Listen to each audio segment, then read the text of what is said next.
Unacademy. Let's crack it. नमस्कार मित्रों, तो अब हम बात करेंगे यूपीएससी मेंस की स्ट्रेटेजी के बारे में। यूपीएससी मेंस पेपर 1, 2, 3, 4 एथिक्स, साथ ही साथ ऑप्शनल सब्जेक्ट निबंध और कंपलसरी लैंग्वेज का जो पेपर होता है उसमें अपनी क्या सामान्य रणनीति होती है उसकी हम आज बात करने वाले हैं। इसके लिए मेरे साथ दो एक्सपर्ट जुड़ रहे हैं, ज्योग्राफी एनवायरमेंट डिजास्टर मैनेजमेंट के top educator Sudarshan Gujar sir और history art culture for both general studies and optional subject Pratik Nayak sir. आप दोनों का कार्यक्रम में स्वागत है। मित्रों, आज हम देखने वाले हैं ये मेंस की जो पूरी स्ट्रेटेजी, उसमें कुछ पूर्व शर्त है, प्री रिक्विजिट ऐसी है कि आपको पहले तो पता होना चाहिए टॉपिक वाइज क्या क्या क्वेश्चन पूछे गए थे, सिलेबस क्या था और क्या क्या उसमें लोग सामान्य गलती करते हैं, क्या मॉडल आंसर बन सकते हैं। ये सब आप फ्री में देख सकते हैं, उसके सारे लिंक डिस्क्रिप्शन में। तो सबसे पहले आप ये डाउनलोड करके रखना, टॉपिक वाइज जो निबंध और जीएस के पेपर आए थे हमने पीडीएफ बनाई है, उसको आप डाउनलोड करके क्वेश्चन ऑब्जर्व करके आओ। पिछले साल का पेपर और उसमें सब कॉम्प्रिहेंसिव आंसर सॉल्यूशन हमने बनाए थे सब टॉप एजुकेटर्स के साथ, पावर पॉइंट के साथ। पावर पॉइंट भी डाउनलोड कर सकते हैं, उसको आप डाउनलोड करके देख के आओ। और मेंस आंसर राइटिंग में लोग क्या ब्लंडर्स या मिस्टेक करते हैं उसकी भी एक पूरी सीरीज बनाई थी। तो ये कुछ वीडियोस आप देख के आएंगे तो आपको और इस चीज में मजा आएगा। एनीवेज, मूविंग फर्दर, तो कुल मिलाकर मेंस में आप जानते हैं निबंध जनरल स्टडीज पेपर 1, जिसके अंदर हिस्ट्री, सोसाइटी, ज्योग्राफी आता है और उसके बाद बाकी भी पेपर्स हैं। स्टेप बाय स्टेप शुरू कर रहे हैं, स्टार्टिंग विथ मेंस पेपर 1 और उसमें टॉपिक है हमारा हिस्ट्री। हिस्ट्री के बारे में हमें बताने के लिए हमारे साथ जुड़ रहे हैं प्रतीक नायक सर। परिचय की वैसे जरूरत नहीं, लेकिन अनअकैडमी पे हिस्ट्री आर्ट कल्चर के लिए top educator, more than 1.31 lakh followers, YouTube पे प्लेलिस्ट है इनकी, सब लाखों में व्यूज हैं। जीएस और ऑप्शनल दोनों के लिए हिस्ट्री सर पढ़ाते हैं। तो सर, अगर हम थोड़ा टॉपिक वाइज एनालिसिस करें तो culture, freedom struggle, world history और पोस्ट इंडिपेंडेंट इंडिया, कुछ ऐसे ऐसे ग्राफ्स तो बनते हैं, पर ग्राफ के हिसाब से तो टोटके अपने सब चल नहीं रहे।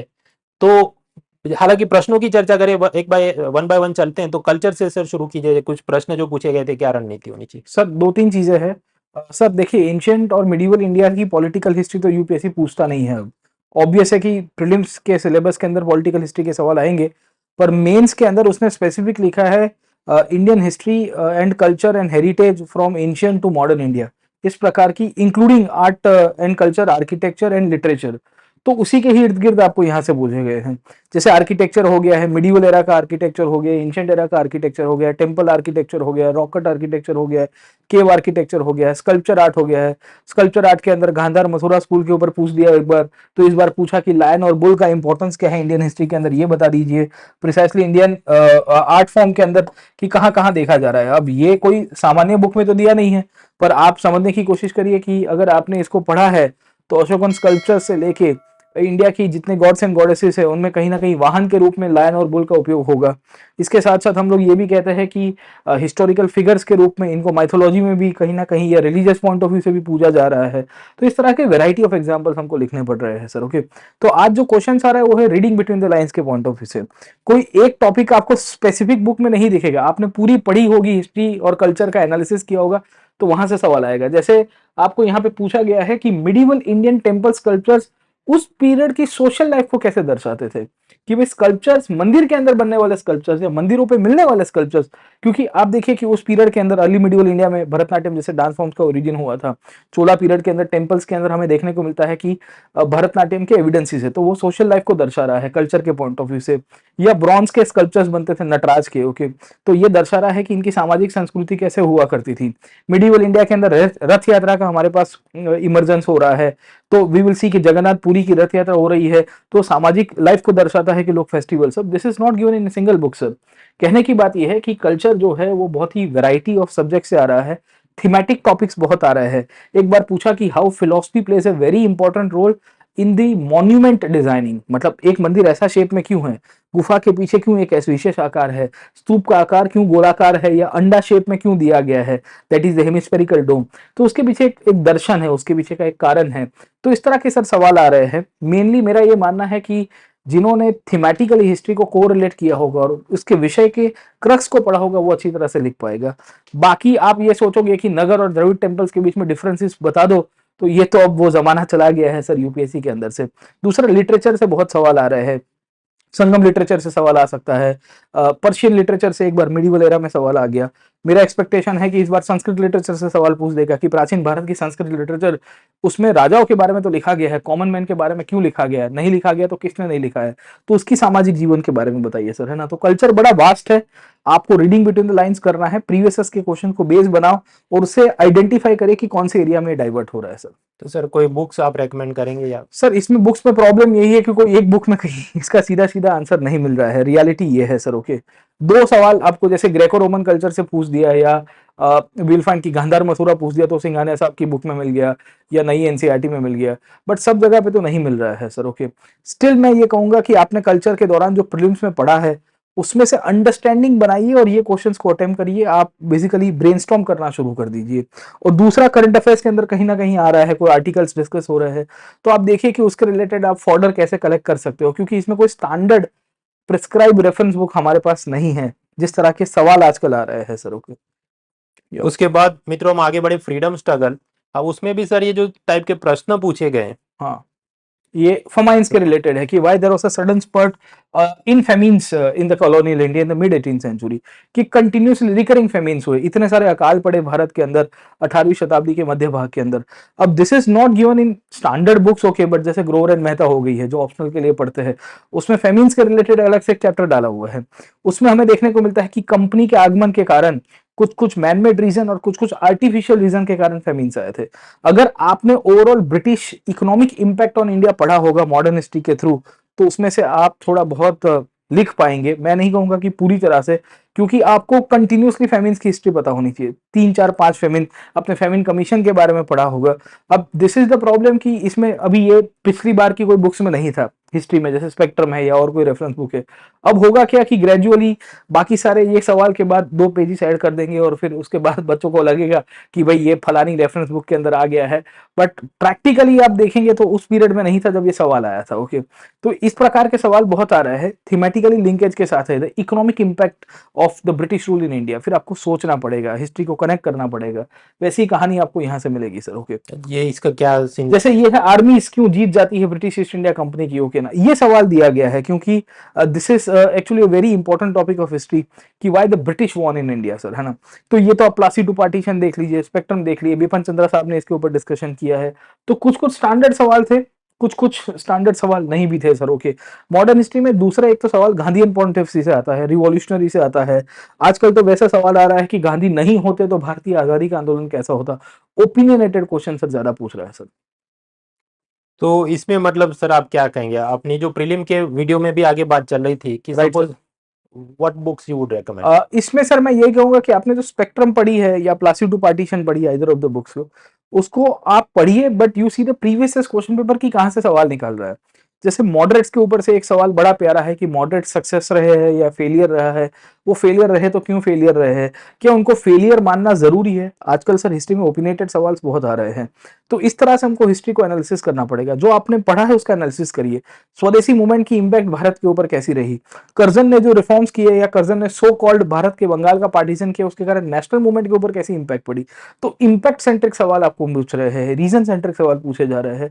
मैं फिर से कहूंगा कि आप स्पेक्ट्रम या जो भी बुक आपने पढ़ी है उसी को ही आप रिवाइज करेगा based on the theme of the questions जो पूछे गए हैं वहां से, क्योंकि थीम तो वही की वही रहेगी सर। ओके, कि जैसे पाल पीरियड में बुद्धिज्म का इंपॉर्टेंस क्या था, अगर मैं ये कह दूं कि राष्ट्रकूतों ने सबसे सबसे most important rock cut architecture के अंदर कंट्रीब्यूट किया है, तो आपका फिर दिमाग चलना चाहिए कि रॉक कट का आर्किटेक्चर का मतलब है कि एलिफेंटा और इलोरा के बारे में पूछा जा रहा है। तो ये तो फिर आपने प्रीलिम्स में तो पढ़ा ही होगा, पर उसका एप्लीकेशन तो आना ही चाहिए आपको सर। इसके फॉलो ऑन में सर एक सवाल और पूछना चाहूंगा। कुछ विद्यार्थी ये प्रश्न पूछते हैं कि अच्छा ये थोड़ा जो out of the book type का पूछ रहे हैं, वुड यू एडवाइस की जो ज्योग्राफी एज एन ऑप्शनल, माफ कीजिए, history as an optional subject है, उसके पीवाईक्यू के आंसर और क्या पूछ रहा है वो सब करके जाएं? सर हिस्ट्री प्रीवाईक्यू में actually sir historiographical point of view से सवाल आते हैं, उसमें थीम तो आपको मिल जाएगी ऐसी की ऐसी फमीन्स और उसके रिलेटेड, पर बड़े डेप्थ में आते हैं, 20 मार्क करके सवाल आ रहे हैं। दूसरा कैसा हो रहा है कि जीएस के अंदर आपको जनरल स्टडीज के पॉइंट ऑफ व्यू से लिखना है, उसकी एप्लीकेशन के पॉइंट ऑफ व्यू से लिखना है, करंट के साथ लिंकअप करके लिखना है। वेयर एज हिस्ट्री ऑप्शनल के जो प्रीवियस के क्वेश्चन है उसके अंदर मेनली ऑथर सेंट्रिक लिखना होता है कि भाई सुमित सरकार नेशनल मूवमेंट को ऐसे देखते थे, शेखर बंदोपाध्याय उसको ऐसे देखते हैं, या पकड़ के चलिए कि वी विल सी कि मॉडर्न पीरियड के अंदर रामचंद्र गुहा ने गांधी के बारे में क्या ओपिनियन दिया है। अब ये चीज हमें सीधे सीधे जीएस के अंदर कहाँ इंप्लाई करना है, ऊपर से कॉस्ट बेनिफिट बढ़ जाएगा, बर्डन बढ़ जाएगा और कंफ्यूजन ही होगा ज्यादा कैंडिडेट्स को। मतलब कुछ ऐसा कहीं पर सिमिलरिटी है कि वहां पूछ रहे हैं ऐसा ही कुछ यहाँ पूछ रहे हैं? हाँ, सिमिलरिटी है, थीम्स की तो सिमिलरिटी है, मैं जरूर से कहूंगा। उससे थोड़ी आप टॉपिक की थीम को अंडरस्टैंड कर सकते हो, बट उतनी डेप्थ में जाने की जरूरत नहीं होगी। जी सर, आगे बढ़ते हैं। वर्ल्ड हिस्ट्री, अब एक तो चीज ये कि कुछ साल तो ऐसे के कुछ पूछा ही नहीं, हाँ, और फिर पूछते हैं कुछ बार तो बहुत ही अतरंगी हाँ अतरंगी पूछते हैं और कभी वेटेज भी बढ़ा देंगे क्योंकि अनप्रेडिक्टेबल सर्विस कमीशन है, तो 40 से 15 मार्क का वेटेज है और कभी 0 मार्क भी हो गया, फिर अभी 40 मार्क हो जाएगा। सो वी नेवर नो कि यूपीएससी का नेचर क्या है। सर वर्ल्ड हिस्ट्री में भी यही है कि इसमें हमको थीमेटिक देखना है। देखो वर्ल्ड हिस्ट्री का पूरा सिलेबस जो है वो इवेंट सेंट्रिक नहीं है। इंडस्ट्रियल रिवॉल्यूशन एक थीम है, वो अभी भी चल रहा है। हम लोग कहते हैं IR 4.0 साइबर फिजिकल रिवॉल्यूशन, तो शुरू इंग्लैंड से हुआ था, आज अफ्रीका एशिया में हो रहा है। जापान का मॉडल कैसे अमेरिका से अलग था, अमेरिका का मॉडल कैसे जर्मनी से अलग था, इंडस्ट्रियल रिवॉल्यूशन की इंपैक्ट आज की तारीख में कैसे हो रही है, उसके रिलेटेड आपको आया है। वर्ल्ड हिस्ट्री के अंदर वर्ल्ड वॉर्स भी एक थीम है कि भाई वर्ल्ड वॉर 1 और वर्ल्ड वॉर 2 मूलतः से एक ही वॉर है, इसको टोटल वॉर्स कहते हैं। बीच में एक 20 ईयर्स का गैप ड्यूरेशन था। क्यों? क्योंकि आप थीम के पॉइंट ऑफ व्यू से देखोगे तो जैसे ये सवाल पूछा था कि there arose a serious challenge to the democratic state system between the two world war. Yes, क्योंकि 1919 से लेके 1939 तक 20 साल के अंदर कम्युनिज्म, फासिज्म, नासिज्म, मिलिट्रिज्म, इतने अलग अलग प्रकार के इज्म निकल गए जिसके कारण डेमोक्रेसी खतरे में आ गई, डेमोक्रेसी उभर के नहीं आई। इसको आपको इवेल्युएट करना था। अब ये आपको बेसिकली एक टाइमलाइन की पॉइंट ऑफ व्यू से एक पिक्चर तो क्लियर होना चाहिए।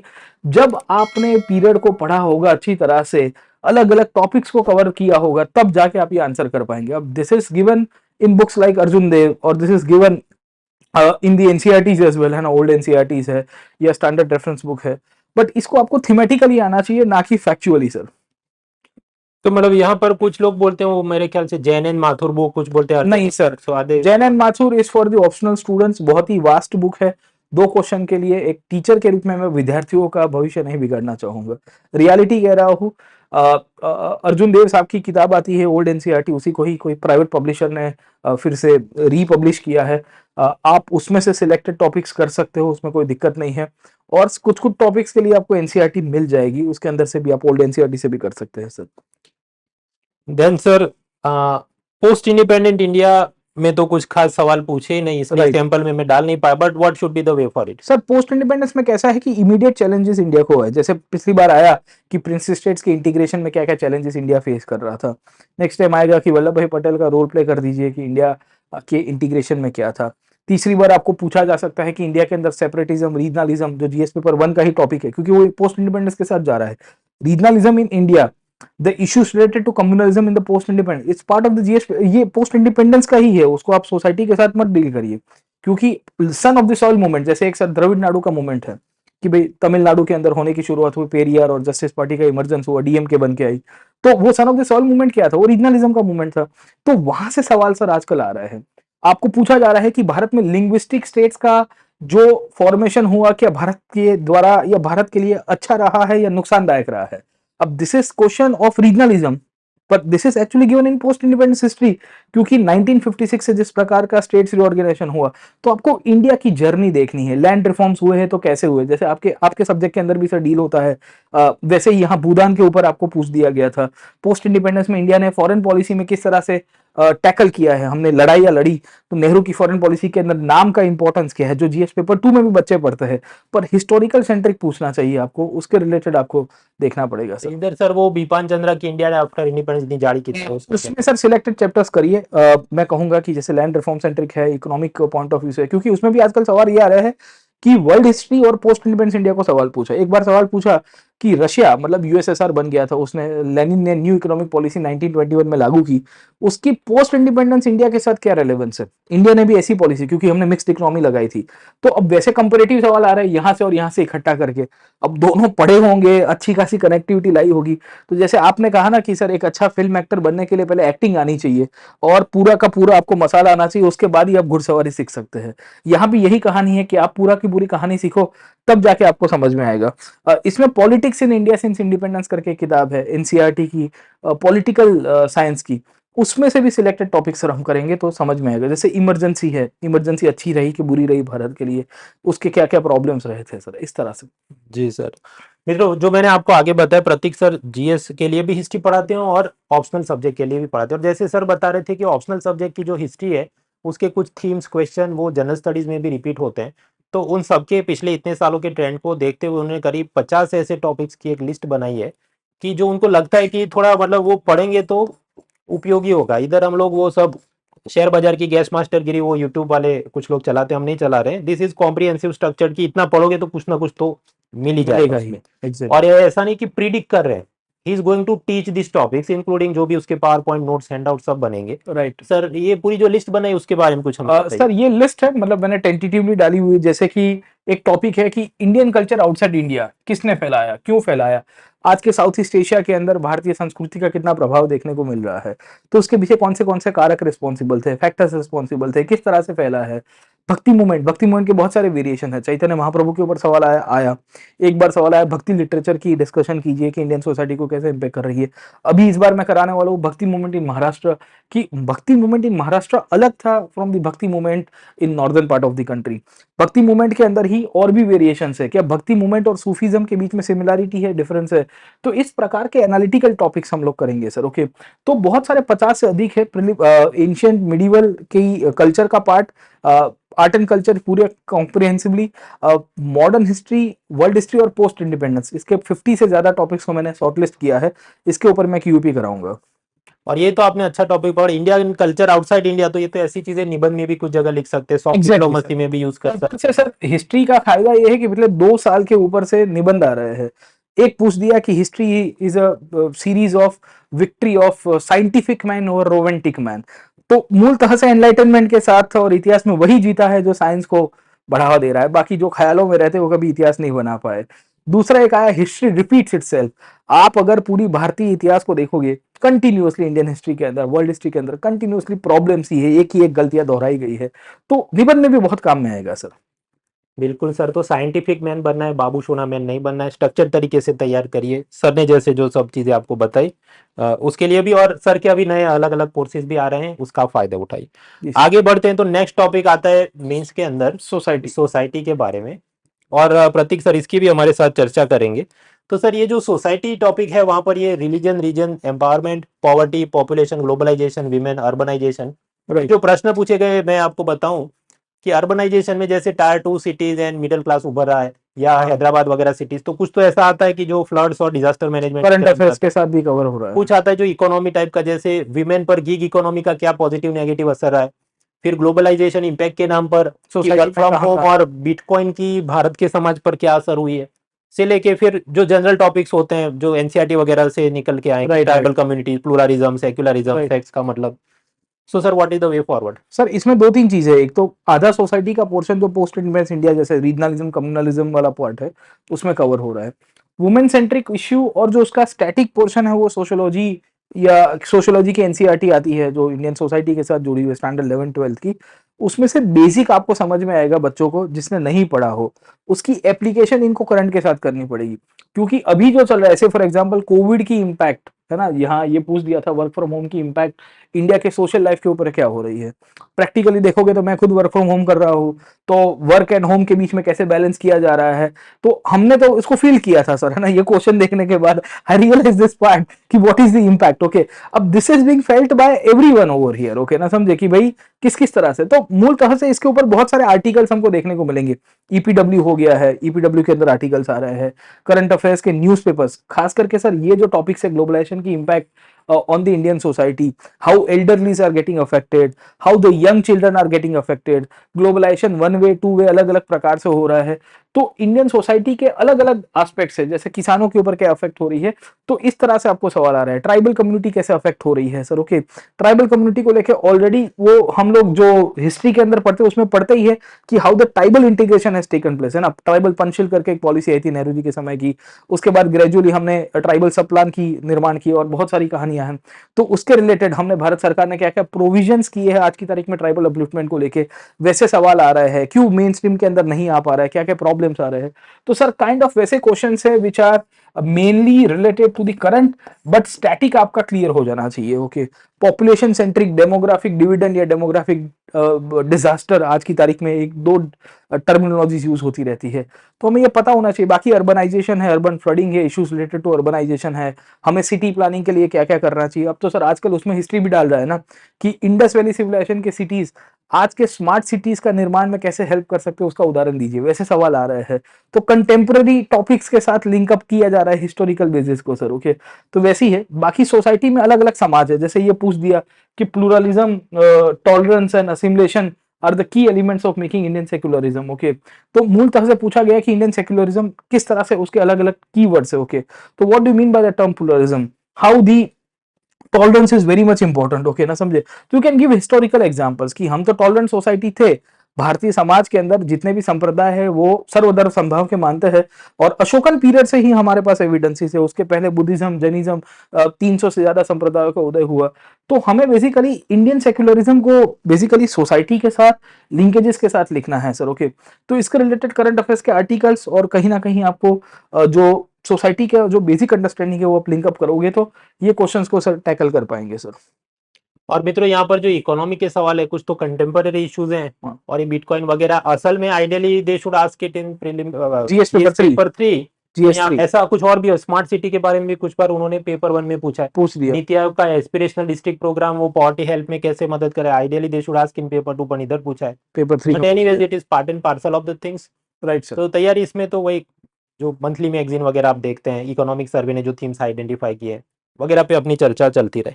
इसके बाद आगे का मुद्दा आता है कि मेंस पेपर 1 में ज्योग्राफी और बाकी के पेपर्स भी की हम चर्चा करेंगे।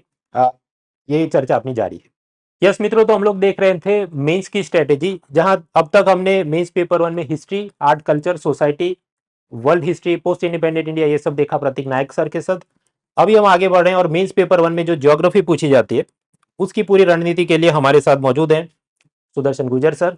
सर के परिचय की वैसे जरूरत नहीं, लेकिन फिर भी अनअकैडमी में नंबर 1 एजुकेटर, वॉच टाइम के हिसाब से more than 600 million watch minutes, जो मेरे ख्याल से सभी कैटेगरी में शायद सबसे नंबर 1 है, और 3.5 लाख से ज्यादा फॉलोवर्स अनअकैडमी पर। सर का खुद का यूट्यूब चैनल है, उसमें भी उन्होंने करीब 1.50 लाख सब्सक्राइबर्स, और उसके लिए यूट्यूब की तरफ से सिल्वर बटन भी मिला। और सर के सारे कोर्सेज चलते हैं, खासकर environment, geography, disaster management for prelims and mains.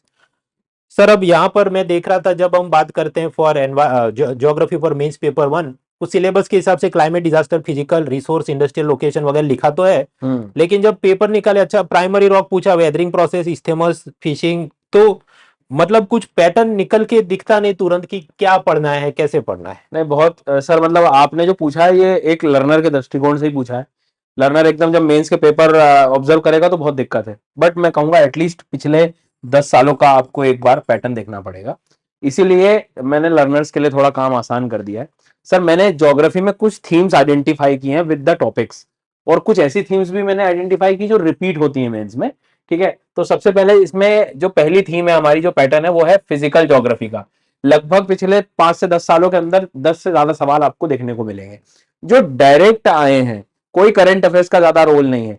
आपने पढ़ा है एनसीईआरटीज, टॉपिक को समझा है, ज्योग्राफी को पढ़ा है, तो ये बन जाएंगे भाई, सिंपल सी बात है। जैसे भी प्राइमरी रॉक है, ट्रोपोस्फियर क्लाइमेटोलॉजी में पढ़ रहे हैं हम लोग, स्ट्रेट हम लोग नॉर्मली पढ़ते हैं, मैपिंग में पढ़ते हैं, लेकिन कई बार उसका यदि आप थोड़ा न्यूज़पेपर से कनेक्ट करेंगे तो यूज अपने को समझ आ जाएगा।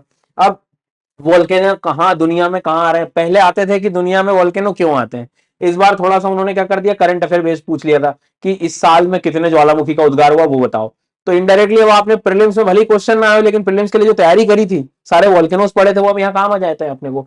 ये मेजर माउंटेन, सरकमपेसिफिक, ये डायरेक्ट सवाल है, इनमें ज्यादा एकदम खूब ज्यादा करंट डेवलपमेंट की जरूरत नहीं है, जितनी जरूरत है उतने अपना स्टैटिक से भी नॉलेज। तो एक थीम तो सर फिजिकल ज्योग्राफी की हो गई, means core geography, concept, static वाला पोर्शन।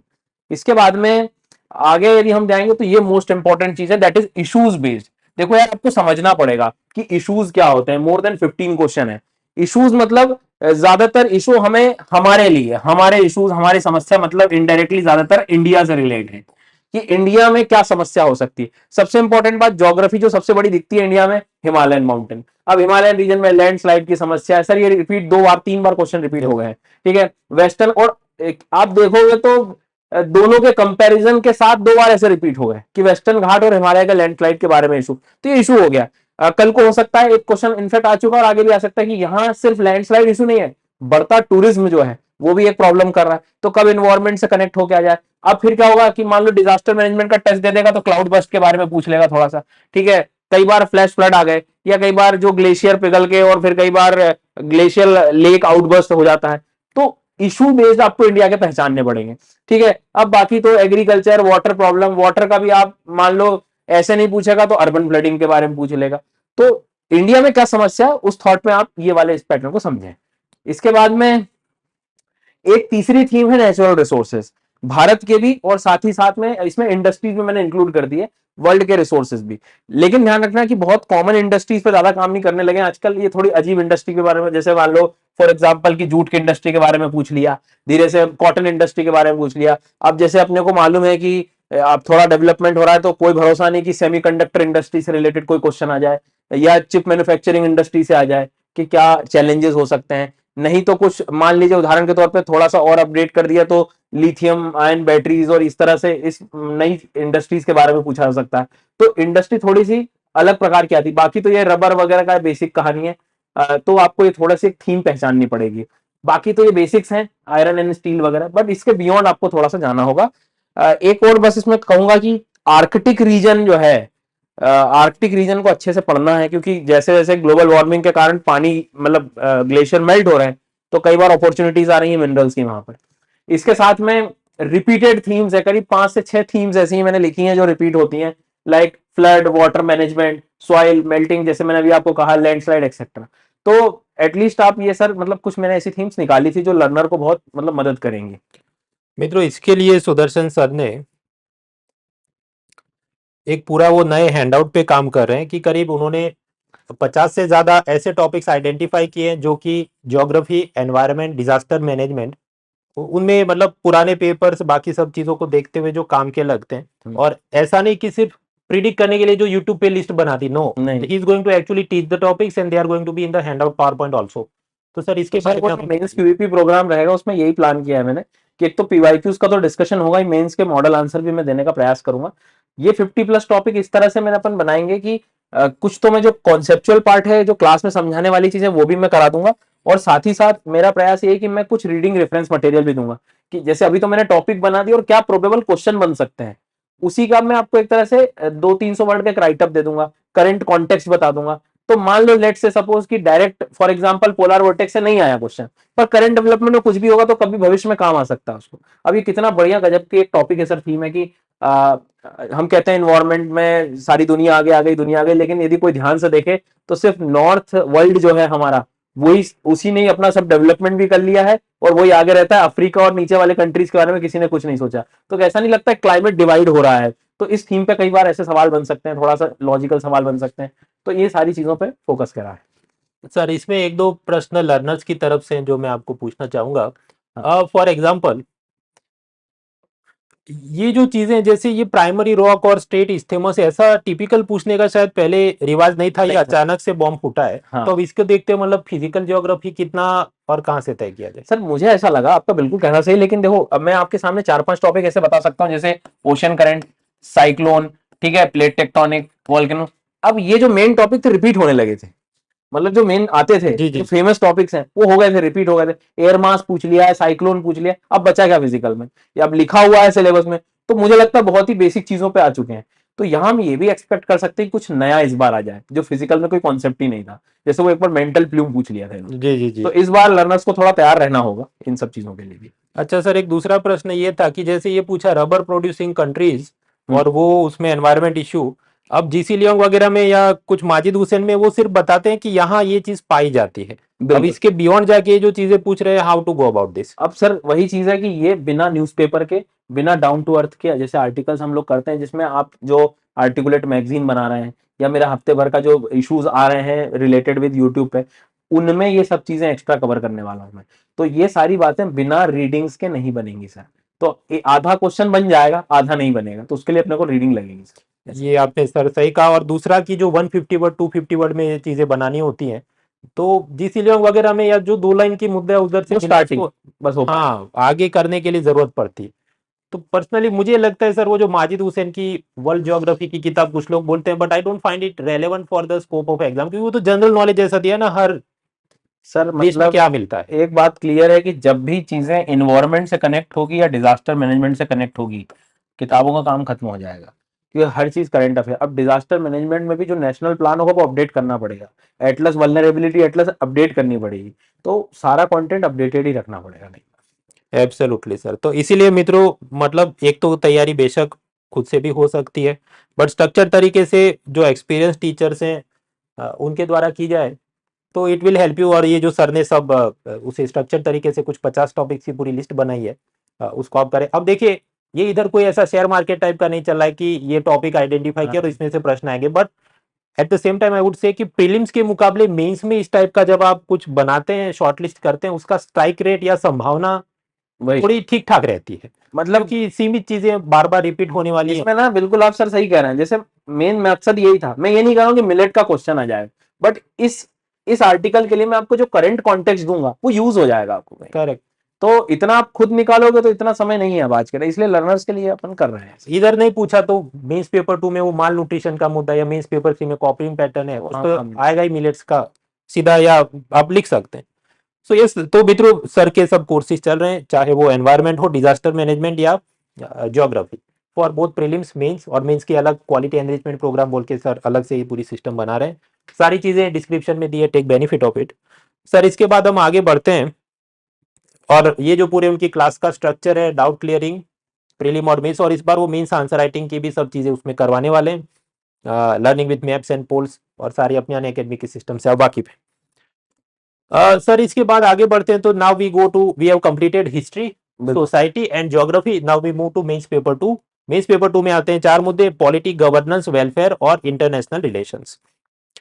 अब इस पर भी हम इसके सब्जेक्ट एक्सपर्ट के साथ आगे और डिटेल में वीडियोस बनाएंगे। आज के लिए अगर मुझे जल्दी से बताना हो तो देखिए, जहां तक पॉलिटी की बात है, basic structure, comparing constitution, executive, legislature, separation of power, federal to local government, अलग अलग बॉडीज, आप पाएंगे कि इसमें ज्यादातर कंटेम्पररी इश्यूज पे फोकस होता है रादर देन प्योर थियरी जो आपने लक्ष्मीकांत से पढ़ी है।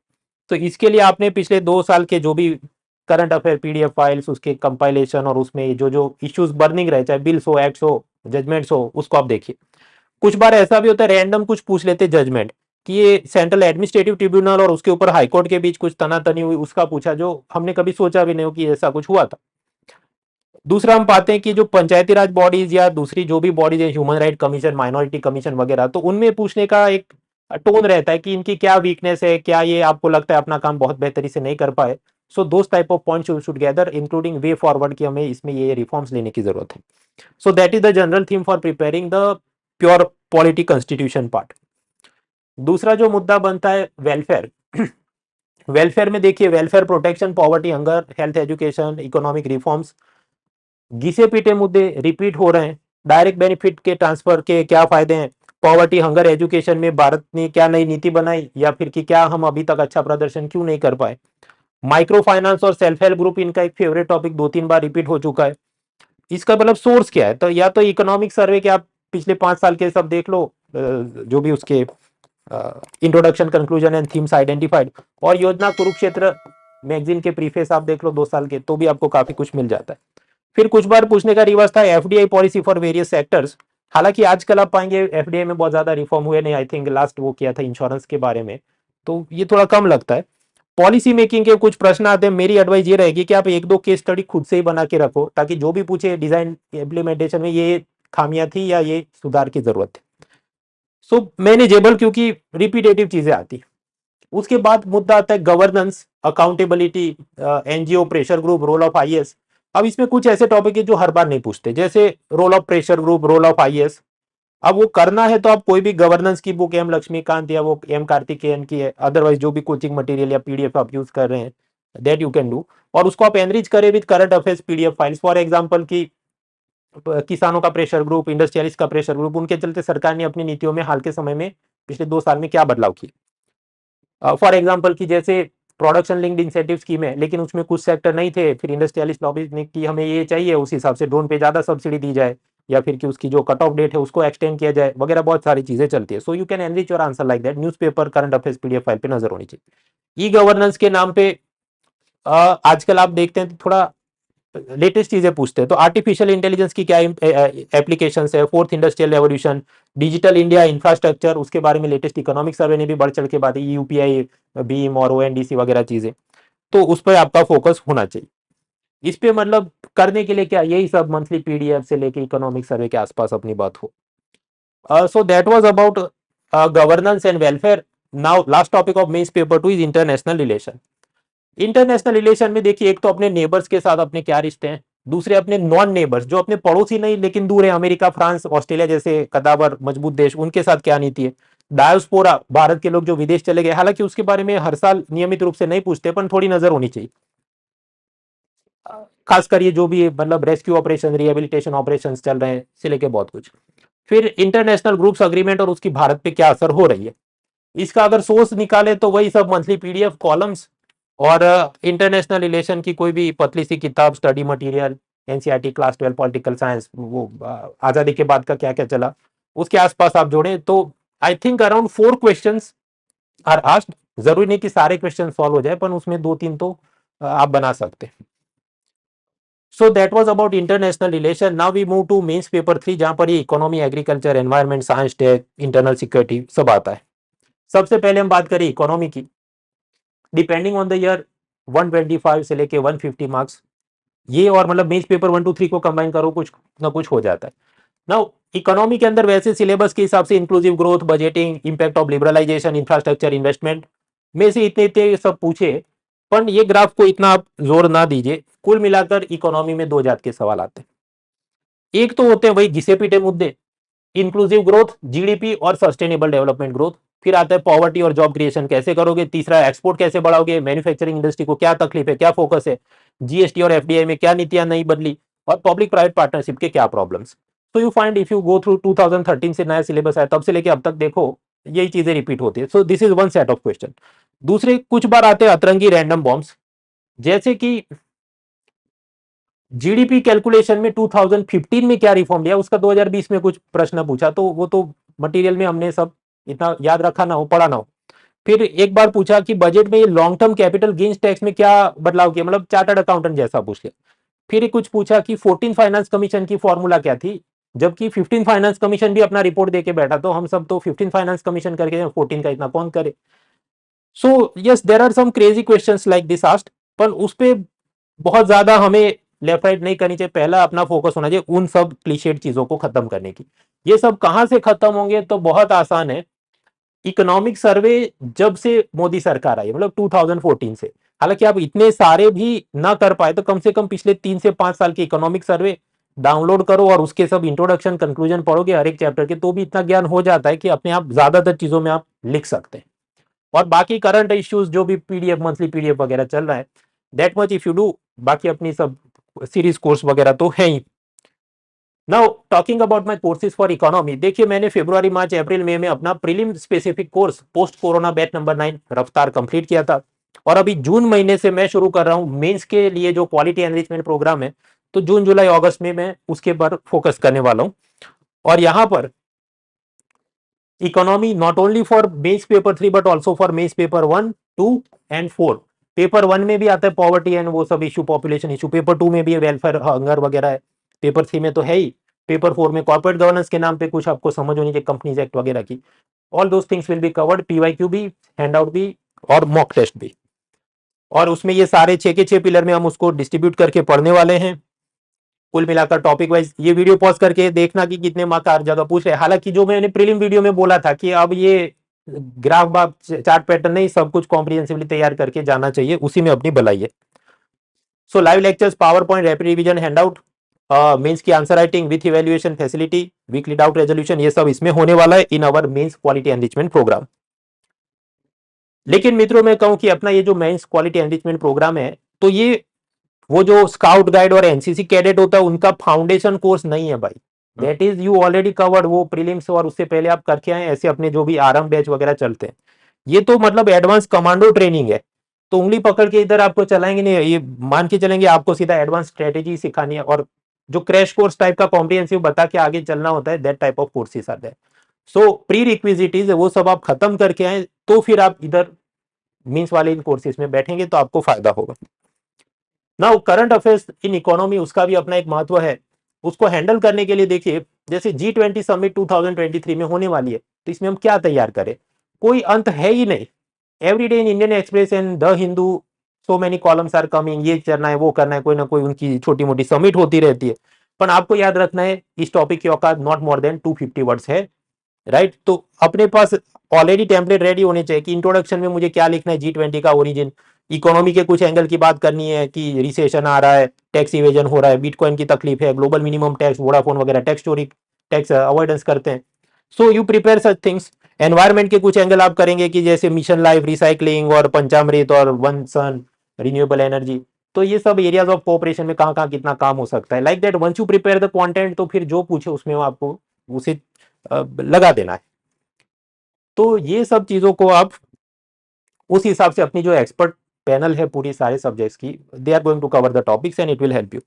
करंट अफेयर्स में अपनी ये मंथली पीडीएफ फाइल भी चलती है, आर्टिकुलेट मैगजीन, उसको भी आप डाउनलोड कर सकते हैं फ्री में, link is in the description. उसके बाद हम आगे बढ़े तो agriculture and food processing industry, इसमें दो एंगल बनते हैं, कुछ होते हैं ज्योग्राफी के, कुछ होते हैं इकोनॉमी के। ज्योग्राफी इकोनॉमी वाले एंगल में बताऊं तो फूड प्रोसेसिंग इंडस्ट्री, क्लीशेड वही घिसे पीटे सवाल की क्या सप्लाई चेन मैनेजमेंट के प्रॉब्लम है, अपस्ट्रीम डाउनस्ट्रीम वगैरह manageable. Then e technology in the aid of farmer, हालांकि उसमें असल में ई टेक्नोलॉजी मतलब कौन सा ऐप और वो निकाला, वो पूछने का कुछ रिवाज दिखता नहीं। बायोटेक एप्लीकेशन कुछ बार पूछे गए। क्रॉपिंग पैटर्न में इंटीग्रेटेड फार्मिंग, डाइवर्सिफिकेशन वगैरह पूछे गए। और लैंड रिफॉर्म्स में क्लीशेड पूछते हैं कि क्या समस्या है या क्यों उस पूरा सफर नहीं रहा, हालांकि रेगुलरली वो प्रश्न आता है। इसके अलावा एग्रीकल्चर, इरिगेशन और एनवायरनमेंट के और भी बेस्ड तो जी। ज्योग्राफी में रहते हैं वो, कि सॉइल प्रॉब्लम को डेजर्टिफिकेशन से कनेक्ट कर देंगे। फिर कई बार मॉनसून जैसे है, तो मॉनसून का चेंजिंग पैटर्न इंडिया के एग्रीकल्चर और फूड सिक्योरिटी पे क्या इम्पैक्ट डालेगा, तो एक वो पूरा एंगल आखिरी में अपने को पता होना चाहिए। या ग्लोबल टेम्परेचर राइज या बढ़ती हीट वेव से एग्रीकल्चर कैसे इम्पैक्ट होगा, वो हमें थोड़ा सा पता होना चाहिए। तो इस प्रकार के जो ज्योग्राफी फॉर मेंस पेपर 1 उसमें भी आता है। और इसके बाद सर अभी और आगे बात करेंगे जो एनवायरमेंट डिजास्टर मैनेजमेंट में भी इससे कुछ एंगल हाँ। जुड़ के चलते हैं, खासकर वाटर स्कैरसिटी वगैरह इश्यूज। तो that was one thing mains paper 3 में, इकोनॉमी एग्रीकल्चर देखा। अब आगे का मुद्दा आता है एनवायरमेंट एंड डिजास्टर मैनेजमेंट। तो सर इसके साथ हमारे साथ चर्चा इसकी करेंगे। तो सर कुल मिला के सबसे पहले हम फोकस करें सिर्फ एनवायरमेंट पे, तो pollution, energy, environment impact assessment और वाटर स्कैरसिटी, पानी की किल्लत या तकलीफ, उसके प्रश्न मोटे जत्थे में आ रहे हैं। तो मतलब क्या लेकिन करें? सर इसमें कुछ एक दो और ऐसे आते हैं, जैसे आपने एग्जांपल अच्छा लिख दिया है, तो मैं कहूंगा कि ये तो आप थोड़ा सा किस्मत के ऊपर भी ले जाओ। पढ़ा हुआ है आपने, खूब लर्निंग ली है, तो ठीक है। नहीं तो आप इसके पहले देखोगे तो ज्यादा कोई डिस्कशन नहीं हुआ इन तरह के प्रोटोकॉल का। लेकिन हाँ, ये बहुत ही पिछले 5-6 साल में एक आध बारी ऐसा दिखा होगा अतरंगी, नहीं तो जनरली आपके जो पढ़ रहे होते हैं हम पूरे थ्रू आउट लर्निंग, उसमें आपको मिल जाएंगे। सो इसका न तनाव लेते हुए बाकी आगे क्या चीज है थीम बेस्ड, उस पर फोकस करना चाहिए हमें। सबसे इंपॉर्टेंट बात कि इन्वायरमेंट का एक बात तो क्लियर है कि यदि क्वेश्चन आएगा, आप उसको अकेला ऐसा छोड़ नहीं सकते कॉन्सेप्ट बेस पे, आपको करंट अफेयर बेस पे लेके जाना ही पड़ेगा। और ऐसे आप 15 से ज्यादा क्वेश्चन देख सकते हो एनवायरमेंट के, जो पूरे करंट अफेयर बेस थे, कि अंत में थीम देख लो। अब डायरेक्ट सवाल तो sir national clean air programme, अब क्या है, क्या चीज हुई, क्या इंपैक्ट है, कहाँ हुए, कहाँ अप्लाई किया गया, ये सारी चीजें हैं, मतलब इससे रिलेटेड ही पूछा गया। ठीक है, ग्रीन ग्रिड इनिशिएटिव अब COP 26 में जो था। अब इस बार ध्यान देने वाली बात है कि इस बार COP जो हुआ था उसमें मुझे लगता है सबसे ज्यादा इनिशिएटिव्स थे, प्रीलिम्स में एक भी क्वेश्चन नहीं आया। इसका मतलब है कि हो सकता है मेंस में चमकेंगे, और लिटरली वो टॉपिक ही ऐसे इतने बड़े बड़े कि मतलब हो सकता है। और इस बार क्या था कि जो सरकार को देखते हुए जो इनिशिएटिव्स लिए गए, काफी ज्यादा एक्टिव थी इस समय अपने देखा। तो मोस्ट प्रोबेबली इस बार कॉन्फ्रेंस ऑफ पार्टीज के जितने भी फैक्ट हैं, इसका मैंने क्या करा था, एक यूट्यूब पे वीडियो बना दिया पूरा, जितने इनिशिएटिव रिसेंटली COP 27 से हुए हैं, वो जितने भी कॉन्फ्रेंस ऑफ पार्टी से हुए हैं, वो सब कुछ मैंने बता दिए। अब फोटोकेमिकल स्मॉग, इसको नो डाउट भले ही थोड़ा सा स्टैटिक है, लेकिन एक बात है कि आपको थोड़े से इशू बेस्ड इसको ले जाना पड़ेगा। दिल्ली में एक्चुअल में कहाँ इशू है, या इंडिया की जो मेट्रो सिटीज है वहां, तो ये करंट अफेयर बेस्ड इस चीज को आपको समझना पड़ेगा, जो डायरेक्ट सवाल आ जाते हैं। और ये वो मैगजीन से सर कई बार कवर हो जाते हैं, मतलब ऐसा है इसमें। तो sir that is environment. Now what about disaster अब मैनेजमेंट? सर डिजास्टर की भी बहुत सिंपल सी कहानी है, हमें ऐसा लगता है कि बहुत आसान है, लेकिन बिलीव मी, यदि आपने डिजास्टर मैनेजमेंट ठीक से नहीं पढ़ा, आपको सर ये जो शब्द है वल्नरेबिलिटी, इसी के नाम से क्वेश्चन लिखने को कह दिया है।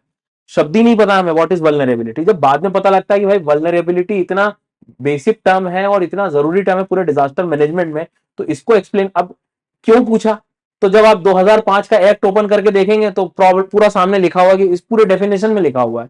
और सरकार जब नेशनल प्लान बना रही होती है तो वल्नरेबिलिटी को सबसे पहले पहचानना होता है कि कौन से क्षेत्र में कितनी संवेदनशीलता है। आज ही हम सर से चर्चा कर रहे थे कि अहमदाबाद के आसपास तो सब बिल्डिंग्स जो है बहुत बड़ा ध्यान रखते हुए बनाने लगे हैं। उसका कारण क्या है कि लोगों को पता लग गया कि ये क्षेत्र बड़ा वल्नरेबल है। तो कई बार वल्नरेबिलिटी, तो ये बेसिक एक तो क्वेश्चन डायरेक्ट आए, प्रिपेयर्डनेस क्या है, वल्नरेबिलिटी क्या है, फिर उसके बाद ये नेक्स्ट लेवल आता है। अब इसमें आपने सिर्फ ये लिख दिया कि हाँ चक्रवात से बचना चाहिए, ये होना चाहिए, कुछ नहीं देगा वो नंबर।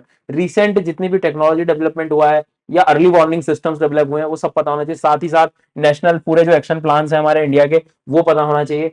इसके साथ साथ ये सारी चीजों के लिए हर एक डिजास्टर के लिए, डिजास्टर मैनेजमेंट जब आप वेबसाइट पे जाएंगे तो एक एक पूरा प्लान, एक्शन प्लान है, वो हमें पढ़ना चाहिए। और एक चीज और थीम इसमें याद रखना है, ग्लोबल लेवल पर जापान से चीजें एक्चुअल में शुरू होती हैं, ज्यादातर सेंडाई फ्रेमवर्क है, योकोहामा कन्वेंशन वगैरह, ऐसे बहुत सारे से आपको ग्लोबल इनिशिएटिव्स भी दिखाई देंगे। तो कई बार क्वेश्चन ऐसा भी बन सकता है कि ग्लोबल लेवल पर डिजास्टर मैनेजमेंट को किस तरह से हमें मतलब रोकना होगा, ये सारी चीजें। तो एक तो बेसिक टर्मिनोलॉजी, थोड़ा एक्ट, थोड़े एक्शन प्लान और थोड़ा सा ग्लोबल इनिशिएटिव, इससे आपके लगभग पूरे क्वेश्चन कवर हो जाते हैं। फ्लड ड्रॉट हमेशा एवरग्रीन है। जी सर, इसमें मेरे जो मैं आगे आपको बता रहा था कि ये सब में आपकी थोड़ी मेहनत कम हो, इसलिए सुदर्शन सर ने करीब 50 टॉपिक की एक पूरी लिस्ट बनाई है। हाँ, जिसके उसमें अंदर सर इसके बारे में अब इसमें भी जैसे ये कहे तो शुरू में रहते कि ज्योग्राफी के लिए, पर आप कंफ्यूज मत होना, इसमें मैंने सब चीजें कवर करी, जैसे लैंड सब्सिडेंस इन जोशीमठ, अब ये आते रहते हैं उधर रीजन में, तो कॉजेज, इम्पैक्ट, मिटिगेशन। अब मैं ये नहीं कह रहा हूँ कि मान लो जोशीमठ का नहीं आया क्वेश्चन, लैंडस्लाइड के बारे में आ गया, तो ये थॉट तो अपने को समझ आ जाएंगे। उसमें देखो कैसा एक क्वेश्चन बनाया कि analyse the geological, hydrological, anthropogenic factors contributing the land subsidence in the region. नहीं कुछ समझ में आया तो इस क्वेश्चन से समझ में आ जाए कि इस क्वेश्चन में अपने को जियोलॉजिकल फैक्टर लिखने हैं, हाइड्रोलॉजिकल फैक्टर लिखने हैं। तो ये सर मतलब ओवरऑल एक ये डॉक्यूमेंट आपको बहुत काम आने वाला है क्वालिटी एनरिचमेंट प्रोग्राम में, जो इसका हिस्सा रहेगा। और ये सिर्फ ऐसा नहीं टॉपिक प्रिडिक्ट किए जा रहे हैं, पूरे पढ़ाए जाएंगे। यूट्यूब पे बहुत सारे गेस्ट मास्टर बैठे हैं सर कि टॉप 100 टॉपिक्स, तो टॉपिक तो वो खुद से एक भी नहीं पढ़ा रहे हैं, बस सिर्फ और सिर्फ प्रिडिक्ट कर रहे हैं। That is not helping. मेहनत अलग है बहुत, इसमें चीजें लगने वाली। करेक्ट। कोचिंग इंस्टीट्यूट की क्या जिम्मेदारी, अगर वो फीस ले रहे हैं तो उनकी जिम्मेदारी आपका जो भी मेहनत है और आपका टाइम है उसको बचाए, and that is what we are trying to do here at Unacademy.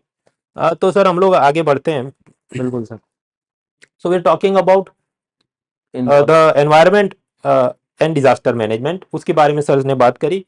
उसके बाद मुद्दा आता है ये मेंस पेपर 3 में साइंस। अब साइंस के अंदर मित्रों कुल मिला के 2 जात के सवाल होते हैं। एक होते हैं एक्सपेक्टेड एंड रिपीटेटिव क्वेश्चन की बायोटेक, नैनोटेक और रोबोटिक्स के बारे में, वही घिसी पिटी बातें, स्टेक होल्डर बदल के, कभी फार्मर का पूछा, कभी कुछ और सेक्टर का, मेडिसिन का पूछा, public health, that is done.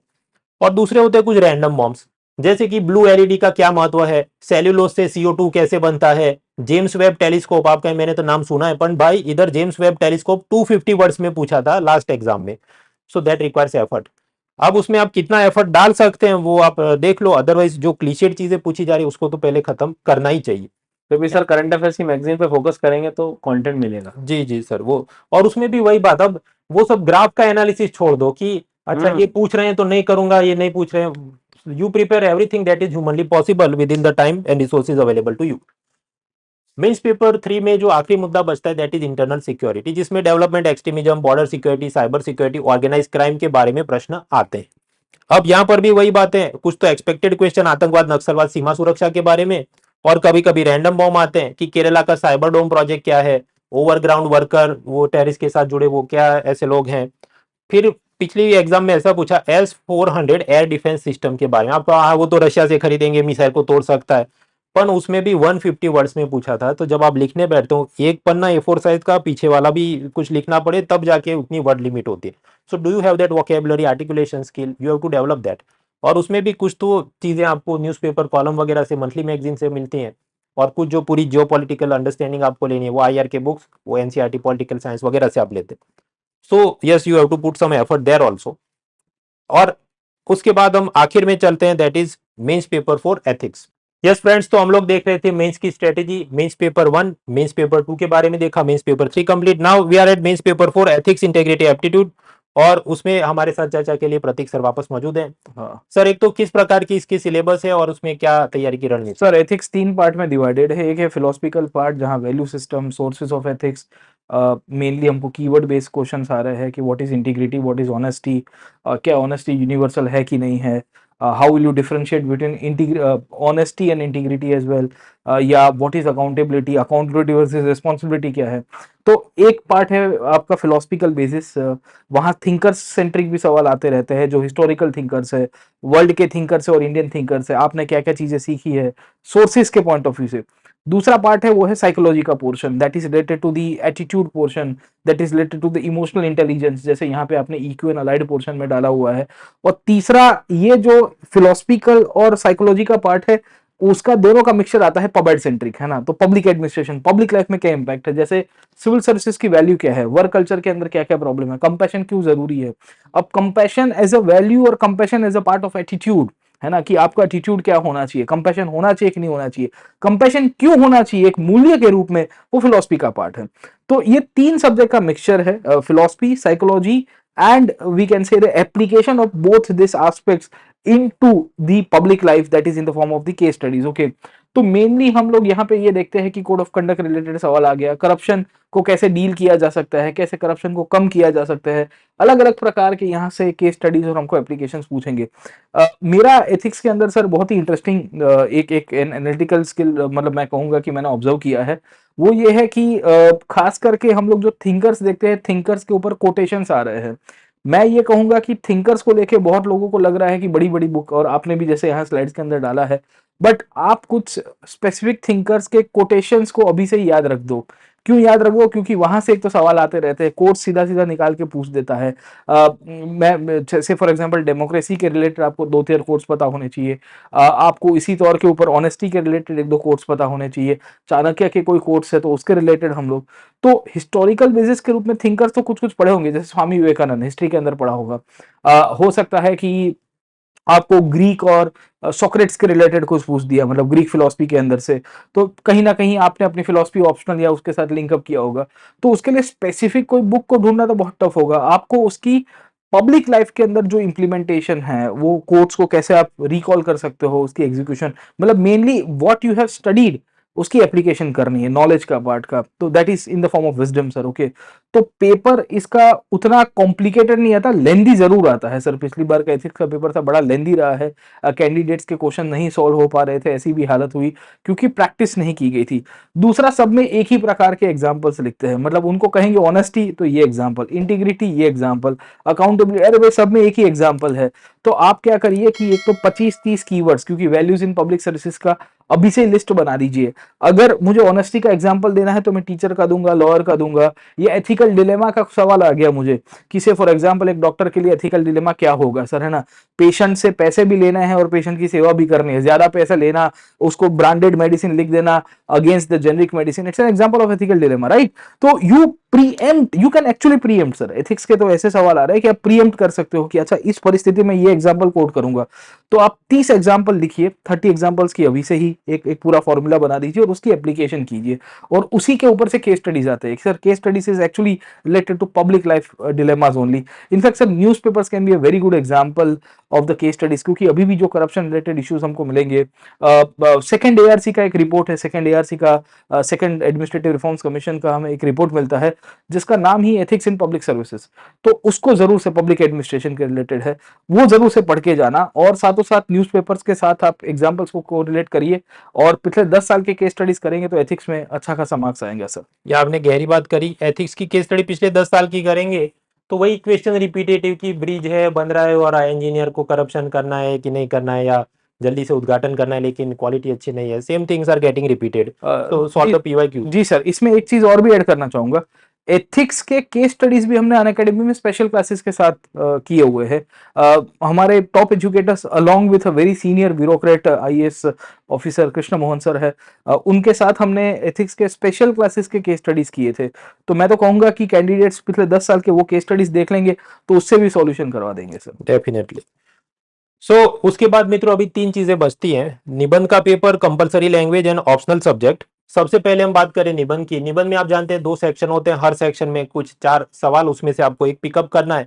Video pause करके आराम से देखना। 2022 में ये सेक्शन ए में इतने क्वेश्चंस पूछे थे और सेक्शन बी में ये सब पूछे थे। आप पाएंगे ज्यादातर क्वेश्चन ऐसे या तो ethical philosophical type of dilemmas या फिर कुछ ऐसी जेनेरिक, माफ कीजिए, ऐसी चीजें जो हम रूटीन तैयारी करके गए और छाप सके, ऐसे तो सिंपल मुद्दे आते नहीं है।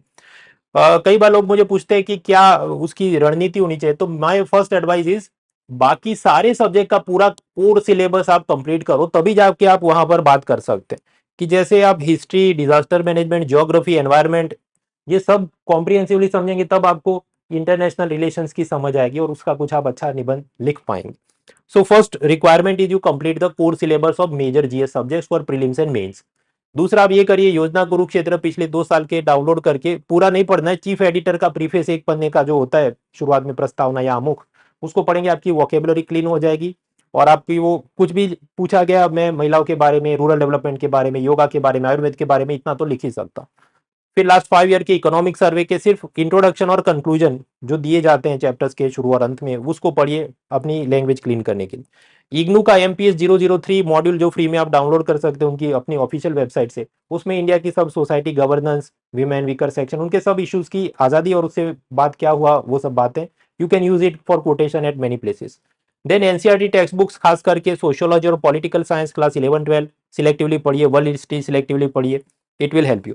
एंड लास्टली न्यूज़पेपर कॉलम, वो भी 4-6 महीने तक आप पढ़ने की आदत रखेंगे, then you will have some thought process की जिसको आप कंबाइन करेंगे, और आप ये जिस टाइप के जटिल निबंध पूछे जा रहे हैं उसमें आपके पास लिखने के लिए कुछ होगा। For example, time to repair the roof is when the sun is shining. अब यही ऐसी चीजें, चाहे आप वो हिस्ट्री का भी एग्जाम्पल डाल सकते हैं, डिजास्टर मैनेजमेंट और एनवायरमेंट और क्लाइमेट चेंज का भी डिजास्टर डाल सकते हैं, ये स्टार्टअप कंपनी हो और उसके अंदर जो आग लगी है उसका भी डाल सकते हैं, इसे लेके बहुत कुछ। तो economy, geography, international relation, economy, सबकी आपको समझ होगी, then you can handle this.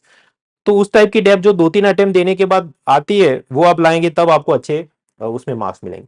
इसमें भी ये जो पूछे गए थे 8 निबंध, उसके क्या मॉडल आंसर हो सकते हैं, सारे वीडियो और पावर पॉइंट हमने बना के रखे हैं, link is in the description, free में आप देख सकते हैं। Then the next topic is compulsory language, मतलब कंपलसरी इंग्लिश का पेपर, और जो भी आपकी प्रादेशिक भाषा है, हिंदी, मराठी, पंजाबी, गुजराती, उड़िया वगैरह, उसमें क्या करना है। Do not take it casually, कुछ लोग उसमें भी फेल होते हैं। अब उसमें करने को ये कर सकते हैं कि PYQ पिछले 3-5 साल के आप सॉल्व करो, अगर आपको लगता है इतना तो हो ही जाएगा, मेरा पासिंग मार्क आ जाएगा, then well and good. Otherwise उसके लिए भी बाजार में सब बुक्स अवेलेबल हैं, इफ यू रिक्वायर इट, अलग अलग पब्लिशर्स ने, खासकर आपको कंपलसरी इंग्लिश और कंपलसरी हिंदी की तो मिल जाएगी। बाकी जो बात है, जैसे कंपलसरी मराठी लैंग्वेज या गुजराती लैंग्वेज, उसकी ऐसी किताबें न मिले तो आप ये कर सकते हैं, क्लास 10 के जो ग्रामर गाइड बुक्स होते हैं, उसमें वो समानार्थी, विरुद्धार्थी, कहावतें वगैरह जो चीजें आपको मिल जाए, ऐसी स्टेट PCS की एग्जाम की भी ऐसी कुछ गाइड बुक मिले, वो देख सकते हैं। Then you solve the PYQs of last 3 to 5 years and you can manage it. तो उसमें आपको जो भी पासिंग मार्क लाने के लिए जरूरत है आप करें। And lastly there is optional subject, हालांकि ऑप्शनल सब्जेक्ट के अलग अलग एक्सपर्ट्स के साथ हम उसके अलग अलग वीडियोस बनाएंगे। Of course Prateek sir is teaching history optional, पर ये वीडियो के नहीं, उसके लिए हम अलग वीडियो बनाएंगे। अब इन सब के अंदर अनअकैडमी आपकी कहां और कैसे मदद कर सकता है, उसके बारे में मैं कुछ बातें करना चाहूंगा।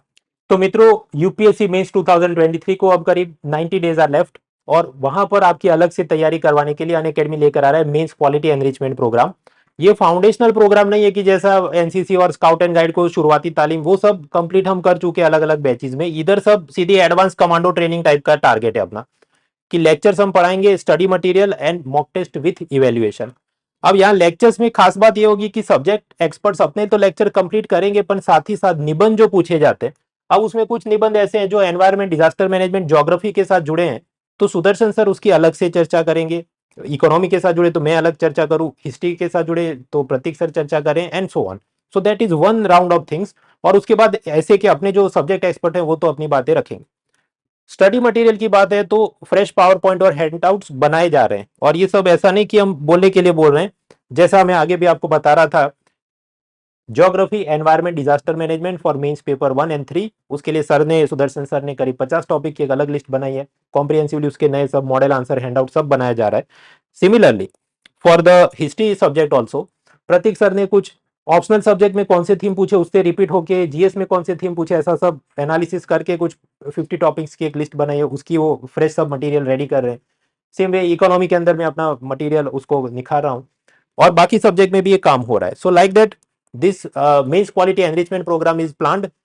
इधर जो लेक्चर्स होंगे वो सब एडवांस कमांडो ट्रेनिंग है, तभी बेसिक एनसीईआरटी क्लास 6 और वो सब इधर होने नहीं वाला है। दिस इज अज्यूमिंग कि वो सब आप कंप्लीट करके बैठे दमखम के साथ, then you sit here. Mentorship sessions by top educators, study planner है, पीवाईक्यू विथ आंसर्स दिए जाएंगे, mains answer writing with evaluation आपको फैसिलिटी है, सब्जेक्ट वाइज करंट अफेयर्स के नोट्स दिए जाएंगे, ये सब कुछ। और तैयारी जीत की from 18 June this is starting.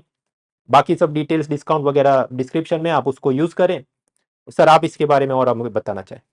Sir इसमें मतलब मैं समराइज कर दूं यदि क्यूईपी का, तो मेन मकसद यही है, इस समय यदि कोई लर्नर अपना कंटेंट ढूंढने में टाइम खराब कर रहा है तो वो सबसे ज़्यादा गलती कर रहा है, क्योंकि अब आपको एटलीस्ट ये सपोर्ट सिस्टम के साथ जुड़ना चाहिए, जहां पर एजुकेटर और सब लोग मिलकर आपको ये सब सपोर्ट, आपका सिर्फ पढ़ने का काम है। और मैंने एक वीडियो और बनाया तो उसमें भी कहा था कि अब समय आ गया, आपको उंगली टेढ़ी करनी पड़ेगी, इतना लिखना है, तो लिखने पे फोकस करो, न कि सर्चिंग पे। तो बाकी सर ने बहुत अच्छे से समझा दिया, इसका बेनिफिट ले सकते हैं।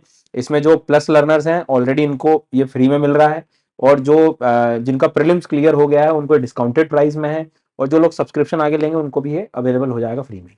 All the details are given in description including some discount codes. Take benefit of it. Let's crack it. Let's crack it.